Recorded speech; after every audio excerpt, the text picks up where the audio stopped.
Oh, this meeting is being recorded. Good morning. I didn't get a chance to say good morning before Errol's Eye On could start.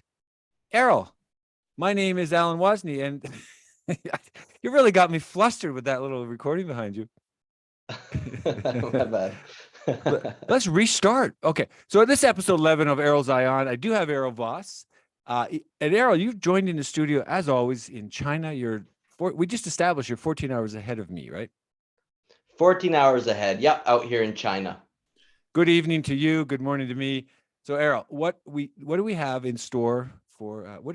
My two listeners really want to know what you have in store for us for the 11th episode. Yes, Alan. Last week you thought it would be a good idea for us to talk about SEO, and it's funny that we've been talking about marketing the last 11 episodes and we haven't touched on that. Never so I thought touched that's on a really this. good idea. Yeah, SEO. It's insane. So, do you know the origin? Because if you Google it, you get some kind of mixed things. But what's the origin, and what does SEO stand for? Let's start with that. Yes, SEO, for anyone who doesn't know, is search engine optimization. And basically, that means optimizing your website for maximum visibility on Google and other search engines. You know, it's incredible. But so, okay, obviously Google and Sergey Brin and I forgot the other founder. But do you know the founders of Google? Let's go. I don't. Sergey Brin. Let's start Larry Page and Sergey Brin. But literally, they kind of optimized SEO. But I think it had its origins even a little earlier. But so why is it important today, and why, I mean, for me, it's just like, yeah, it's great, but it's like seems like more of a gimmick. But why is it important from a marketing perspective, Errol? Yeah, I can see why SEO is maybe perceived as a bit gimmicky because of all the tomfoolery that has occurred in the SEO space, all the little tricks and stuff as it's developed into in itself. So what was the question again, Alan? It wasn't really a question, but why is it important? Why is it important for your clients? So why is it important? Yes. Errol, you're a marketing guy. Why is SEO important? Yeah. So, Alan, if you are not on the first page of Google, if your website isn't on the first page of Google, it's really difficult for people to find you. So the whole reason why SEO is important is because you want people to find you and your company and its products and services. But people game that. Either they pay for that. That's real estate. That's I call it beachfront property. To get the first in the Google ranking, that's beachfront property. That's prime dollars these days, Errol. Unfortunately, yes, these days it's become very competitive, and you need to either pay with money or pay with time and effort to establish your SEO nowadays for certain things. Some websites, some companies, some niches are easier than others. But yes, SEO is very competitive and it can get costly. Okay, so I mean, I seem to get, and I don't know if you do, but in here in Canada, we get a lot, almost at least once a week. I get someone, I can help you with your SEO. I can help you with your website design. It's like that, the whole tech stack, the whole suite of tools. But SEO is usually the first one up top. And so it seems like it's more of a commodity now to me I'm not a tech person. It seems to be more of a commodity now, meaning it's just everyone can do it. Well, I think the reason why you hear so much about it and why you get outreach so much is because SEO is one of those terms that a lot of people, they know the term SEO, but they don't really understand it. So a lot of maybe not really technically inclined people or people who aren't really on much about websites, whatnot, they know that they need SEO because they know it's important, but they don't really understand what it is. And so they're willing to, we need this. They're willing to pay for it. And I think that's what a lot of agencies, maybe a lot of freelancers kind of caught on. So there was a lot of SEO services being offered, but now it's extremely saturated, right? So, I mean, everyone has had someone, if you've had a website, then it's almost guaranteed you've had someone reach out to offer you SEO services, right? Okay. Yeah, I mean, even if you do, like I built a website with Wix, and it didn't take long at all. And there's some real technical. You can see it says, "Do you want to embed some SEO?" And it's like it really is technical. From that point, I'm like, whatever, right? You just put in keywords. But if you take is there technology that you know of or aware of that can help you with that third party technology? Yeah, well, first it depends what type of SEO. There's 12, maybe even more, 12 different types of SEO, but the core ones that you should Wow. probably know is on-site SEO. So that's any search engine optimization to do with any of the web pages on your site. That Okay. includes content, copy, images. There's on-page SEO. Next, you have off-page SEO, which is essentially things like getting backlinks, getting mentions from other websites, etc. Uh, and that's also your visibility on Google, Yeah. right? Your visibility on the search results. And then there's technical SEO, which is essentially making it so your website is easily crawled and indexed by search engines. So those are the three types. And are there softwares that help? Yes, there definitely are. Um, Alan, I've given you three. Which one spiked your interest? Well, obviously the last one, the crawled. So I was going to ask you, easily crawled. So let's break that down a little bit, because it seems to me it's almost trolling. It's allowing to troll or easily crawl. Let's break that last one, the technical SEO. Okay, yeah. So technical SEO, it isn't my strong point, but I can explain, it's just because it is technical, but I'll explain what it is basically. So Google or any other search engine, they need to go through your web pages. They essentially crawl through your website and they take all the information off of it, right? They All go right. page by page, sentence by sentence. But some websites are harder and difficult to crawl so that Google isn't really able to read or gauge the website as good, right? So Yeah. if you make it very easy for Google to crawl your website, then Google is easier, more able to represent your website on its search engine, right? So that's what crawling is. And when your website is visible on Google, that term is called being indexed. So the easier your website is for Google to crawl, the better your website will index on Google. That's incredible. It's incredible stuff. But so I guess there must be courses on the stuff. I mean, literally, there must be. I say Udacity or Udemy or whoever. Coursera.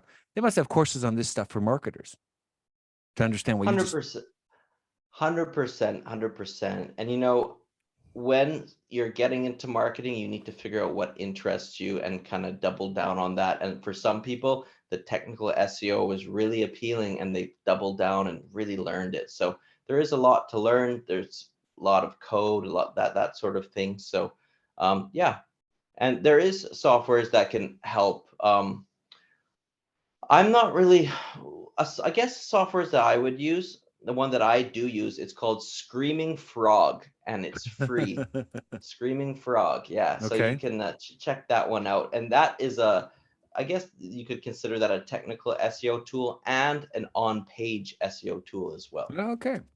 So both technical and on page. Okay. So that's good. Yeah, And on page. So, but you said at the outset, you said there are 12, but you're only familiar with three. not I'm only familiar. It's just these are the main core ones, right? Okay. Yeah, these are the main core ones. There's 12 different types or so, but they all are kind of variations of these core three. Okay.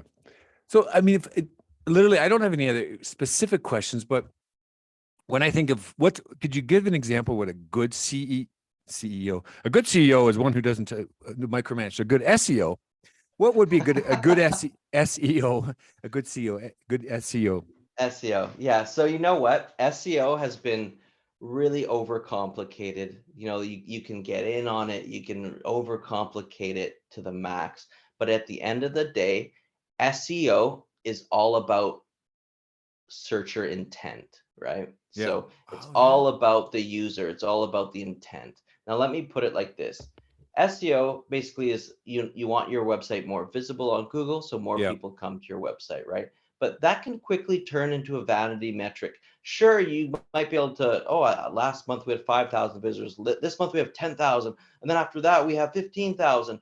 But that could be a vanity metric if you're not really looking at what action is that traffic taking, right? Yeah. So you can do all sorts of tricks to get people to come to your website. You can write copy that's packed. Well, not nowadays, you can't just pack it full of keywords, but you can write content that's just good for the Google algorithm to bring people to your site. But Yeah. even if you bring them to your site, if it's poor quality or it's not a good experience, it doesn't match the intent of the user, then it's pointless, right?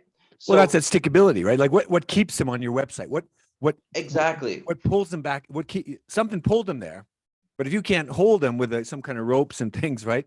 They're gone. Exactly, right? So if you write if the searcher intent is, I want to find an article about the best way to cook a steak, right? The best way to cook a steak. If you're somehow able to bring me to your website for that, but your article sucks, I'm gonna bounce. I'm gonna leave really fast, right? Yeah. So sure, now you you got one more visitor to your website, but I didn't take an action. I didn't stay long, right? So it's SEO is really about searcher intent. And when it comes to on-page SEO, all it is creating content that matches searcher intent for your niche, right? So that's the I love that though. biggest. The intent. So they're really putting yourself, hopefully, the UI or UX. You're putting yourself in the user's experience. Like that's what they're going to experience when they come to your website. What's their intent? I love that. So Exactly, right? on that note, because literally, so this each website, because you're talking Google, but the search algorithms in LinkedIn differ somewhat because it would search within LinkedIn, right? So do Hmm. they may have different ways of you call it Yeah. troll. You said trolling. No, you said crawling. So to crawl Oh, through yeah. that index, right? But it's literally there's that gamut of the search engine. I read something once where I can't remember the health organization down in somewhere in the U.S. and Google wanted to create their own dedicated search algorithm so that when people came to their website, they could find the medical whatever it was the things they were looking for within that. And then there was obviously some backlash. Whoa, medical records, confidentiality, and so forth. So, yeah, I mean, the searcher intent it's different if it's medical, if it's a steak, or if it's education, or Yeah, definitely. Google has really been working hard on its algorithm, and Google's goal is to offer its users the best possible experience, yeah, right? So its algorithm does differ from things like LinkedIn, Facebook, etc. Well, I guess not Facebook, but like LinkedIn, maybe Amazon. This is what a big thing that Google does is it wants to make sure that people aren't creating content or just doing spammy SEO to trick people to come to yeah, websites, because yeah, that makes a Google user's experience less, right? So going back on that last thing I said about it's all about matching user intent, searcher yeah, intent. Google watches to see how long people spend on your website. So if you have a piece of content that, let's say it's not very good, but for some reason it's able to rank on Google and bring in these searchers. If Google sees that a bunch of people are coming to this piece of content, coming to your website, going, and then leaving right away, Google watches that. And if it sees that it's called bouncing. If it sees that people are bouncing off your website a lot, it starts de-ranking you. It pulls you yeah. down in the search engines, right? So these algorithms are all about offering the best user experience. That leads me to hashtags. So hashtag people say they don't work, and I write 3 years Mm. ago I arrived back to Canada September 2018. So 3 years literally talked about. I'm like, oh, hashtags, it's a good thing. Oh no, they don't work. And somebody was a social media guy that said, I learned all this and all you can learn about social media. And it was my very first podcast, my very first episode, and the guy's like, yeah, no, I studied all this, and I said the hashtags, whether they work or not, they certainly drive traffic, but I don't know. Do you have a view on hashtags and SEO? Is it linked? Yeah, in SEO, hashtags are referred to as meta tags. Oh, Meta tags. And uh, there was more emphasis placed on them back in the day, a long time ago, yeah, but now they don't really play that big of a role. And it kind of worked the same as like social media. You filled in your meta tags, yeah, and then you could possibly rank, right? But that caused the problem of maybe your website isn't really aligned to those tags. So Google, and so that if that's the case, you bring people to your website that aren't trying to find it, causing a bad user experience, right? So Google now doesn't place that much emphasis on meta tags per se. but they misspell. So there's back to intent. If someone's intended, if it says Errol Vas marketing, but it was marketing with an the I was missing. And they know they'll spell it TNG, right? It says marketing or whatever. That misspell, people, they can target them for that as well. Just Google's. I mean, that was a problem a few years back with a misspell. It was misdirection, right? It would send you to a website that was illicit or whatever. Is that still a Hmm. problem, or they figured that out? Oh, they've really figured that out. They've really figured out. When I when I type, because especially when I search things on Google, I know I only have to have like a 30% accuracy with my spellings on anything, or Yeah. so I'll just kind of mash the keys fast, Yeah, and it yeah. can just like. But Google always knows what I'm talking about, The so they're really predictive, yeah, good the at knowing. predictive. Yeah, yeah, it's very predictive, right? So you don't really have to worry about that too much on Google. In terms of SEO, I can give you kind of something that I find works really well for me, and it has worked well for me. And maybe this will give any of your listeners, any of our listeners, a really good uh, actual tips for their SEO. Um, so I'll start off with a story back in, well, not back in, like 2 years ago. I was really trying to rank back in the day. I was really trying to rank one of my websites, and Yeah. I was releasing content every, I think it was every couple days. I was releasing a new blog post. I had a team of, I think it was 8 or 9 people writing.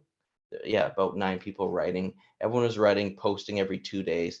And because when it comes to on-page SEO, there's always this debate about how often you need to post. And the Right. more you post, frequency is part of it, right? So at this point, I was like, well, I'm going to post very frequently. And if I'm doing this and talking about a certain piece here, I should start ranking on Google for this. So I started doing it. We started posting a lot every 2 or 3 days, post, post, post, post, post, but nothing was really sticking. I wasn't getting any more traffic. Um, I wasn't really ranking for anything, right? And so this was actually just an experiment to really test this out. And it actually confirmed what I thought. After that, I took all of these single posts Yeah. and I combined them into one big post, one big long form content. So there was about 50 different, oh, what was it, 30, about 30 different pieces, but we combined them into one big post, and it was Where was the organized post? Where was the post made? in our blog, in our Oh, blog. okay. Yeah. Okay. Yeah. And so I organized it nicely in one big long form piece of content. I organized information nicely with headers, H1, H2 header tags, everything organized nicely. And within a little bit, boom, ranked on Google. And not only did it rank, it started outranking very powerful sites like government sites, etc. So it really started ranking. And this is the key that I found after doing this experiment really helped me with on-page SEO and getting ranked. First, focus on long-term content, long-term, long-form Long form. content. Long Okay, form. long Yeah. form, long-term. Focus on long-form content. Number two, um, focus on internal linking. So if you have one page on your site and another page that kind of complement each other, like the Yeah. information on this page complements this one, link over to that page. And that will create a nice kind of SEO web that tells Google, oh, there's a lot of good content on here that really makes sense. And it really pushes up your rankings. So long form content and internal linking. And Yeah. then the third thing that really helps is every once in a while, update your blog post. So maybe add a couple hundred words here and there, update it, keep it up to date. Google loves when you refresh content and keep it up to date. It awards that. So by doing just those three simple things, I've really been able to rank stuff and do well with SEO. Um, the other part of SEO is off page, where you're building links. So when other websites are linking to your website, it tells Yeah. Google that, hey, that's a quality website. Let's raise up the rankings. And in the past, there's been so many This is why attempts you. to gain This is why this you. this. But this is why you asked me what I like, because you like this the off page. But sorry to cut you off there, but that was literally what you wanted to go. This is the sweet spot, I think, for you. Yeah. These two. Okay. Well, with the off page, you're getting other people to link to your website, but that also kind of opens up a window for people to game that, right? You can pay people to link to you. You can get a bunch of spammy links. Oh, I'll get Yeah. 1 Yeah. million spam links to link. Google's smarter than that, so they don't really award that. They do really heavily award off people linking to your website. However, I was able to really rank this particular piece of content in this experiment, rank it very well with minimal external links, with minimal links, and I did that through long form and just internal linking. So that's So what this really is worked. interesting because I mean that's your blog on your website. Do you post it, Mhm. say, using Medium or Substack or anything, like an external publication source, or just straight on your website, that blog post? This was done just straight to website on a yeah blog.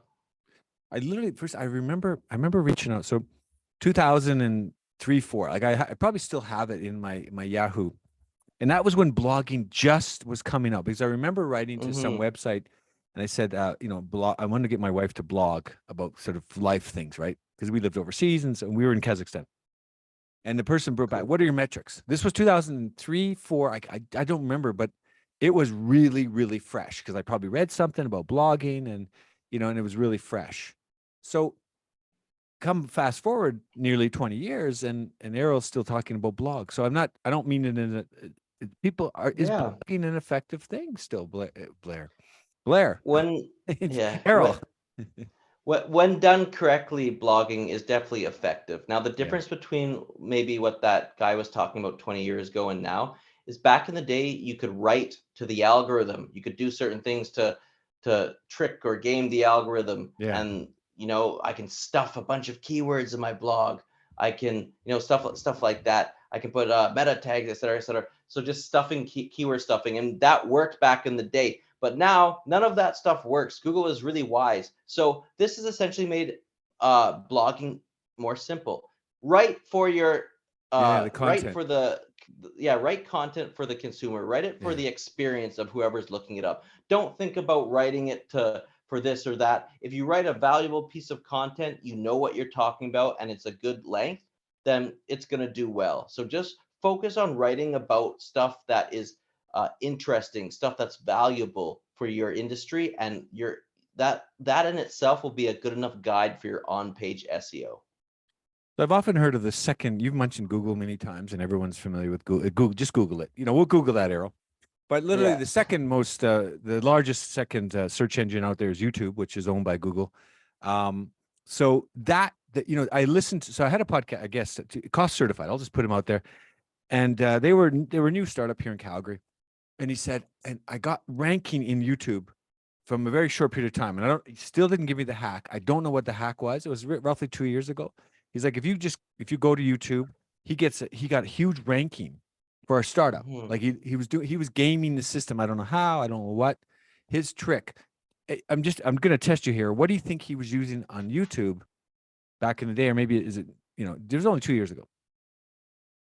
Two And years I don't ago. know. I'm just asking you, is there something you could think? How could you get ranked on YouTube so rapidly with just word? He was just like using, and he was probably using some kind of hashtag. Was it just metadata? Do you think he was using anything? No. I really can't be sure. You said it was about 2 years ago. I'm not Yeah. sure if even buying traffic or views would even work He had two no money. years They had ago. minimal money. They had minimal money, but it was something to do with project management, construction. He was using, and hashtags don't work. If YouTube Shorts, like so, YouTube Shorts are this thing now. But there's like 80 million. If you just type in hashtag Shorts and when you're doing a short on YouTube, Hmm. literally there's hundreds of millions now. It's Yeah. so the rankings. I mean, the rankings are. It's. I think tricks come and go, and maybe it's not so useful because those guys are now in South Africa raising funds versus the construction industry in Calgary versus Alberta or Canada or whatever. Anyway, my point is people seem to use things and maybe they have a short shelf life because then, as you said, Google, but the mothership Yeah. hovers over. The mothership hovers over and zaps that whatever that whole. Yeah, that's a good point. SEO is not a short play. It's not a let's do some tricks, let's do Yeah. some shenanigans. SEO is a very wholesome long-term marketing play. There's no little tricks, there's no shortcuts. It needs to be done. One thing I like that you touched upon is YouTube, right? I gave you a tip for on-page SEO, long-form content, internal linking, and refreshing your content Yeah. periodically.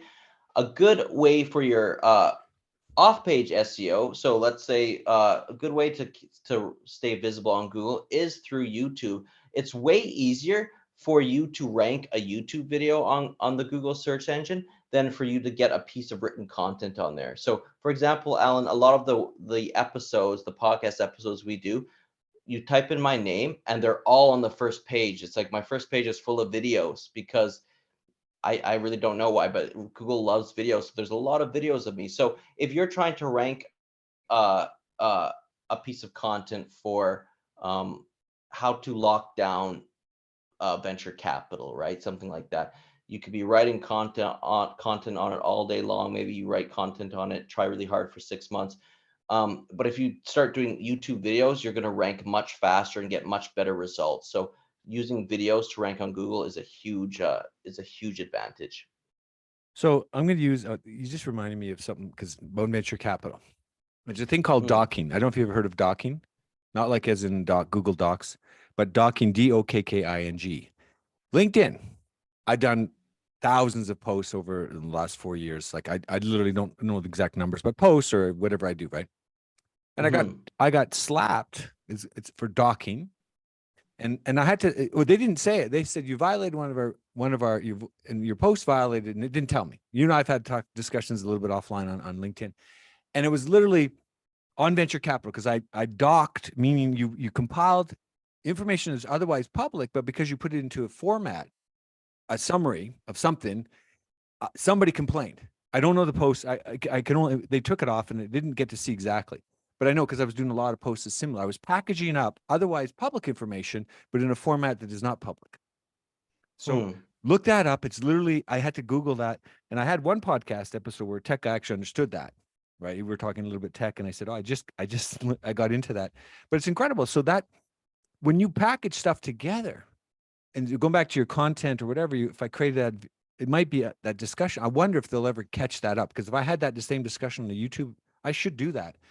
If I had that on YouTube, would it have the same experience, the result back? Because the two, what I mean? That was LinkedIn. So Google and Packaging it YouTube are up. different. Yeah. Yeah, I mean, if you're talking about something, well, here's a good example, packaging it up. Let's say you have a blog post on your website, but you include a video on it that's hosted on YouTube. I Yeah. mean, that's how you can get the best of both worlds. So that way you will show up faster on the Google search results page under the video section, but that video will be on your website. So that is a really good way, Alan. Yeah. And Alan, about you being reported, that was actually me who reported you those many years ago. That was, I didn't know you at the time, Errol, but thank you for that. But no, but it's incredible. Like it's the things you do, they can have implications or don't do. And you mentioned, okay, so Errol Vas marketing, the reason we say that we're joking, but it was related to some prior posts you did. But again, some things stick with you. Like I remember a guy reached out once. It was a blockchain thing. I was living in Qatar, right? And he was in Denver or somewhere. He goes, and I said, out of curiosity, what made you reach out? He goes, well, when I typed in blockchain in search in LinkedIn, your name came up. So if I type in Yeah. Errol Vas marketing, what am I going to get? Let's go. Let's test this out now, Errol, because we had this. I'm going You to want go. to test it out on Google or LinkedIn? I'm going to go to Google right now. Errol Okay. Vas. Does it have to be all one? Do whatever. Do it Okay. natural, Errol what Vas you would do. marketing altogether. Errol Vas digital growth simplified. He's a full stack You- marketer. I boost. So this was, you came up The first. website. Yeah. Mm-hmm. And then Errol Vas with Chinese, some Errol Vas, and then next was followed by some Chinese, or I got it. That's my LinkedIn, right? Yeah. LinkedIn in China. Errol Vas So number Canada, marketing expert. Then there's a video over here. Oh, so yeah. Anyway, so so that, so yeah, that, third result's a video, right? So right away, boom, a video is ranking. yeah. Third result. Right after my website, my LinkedIn video. So that's the power of the video. Boom. Okay. So then the fifth one, the next one is our episode 10, the last one that's Mm-hmm. on YouTube. And then the Mm-hmm. fifth one down, that's fifth, 5, 6 is the one where we talked about the branding. So that's okay. Errol Yeah. Vas marketing has gamed the system.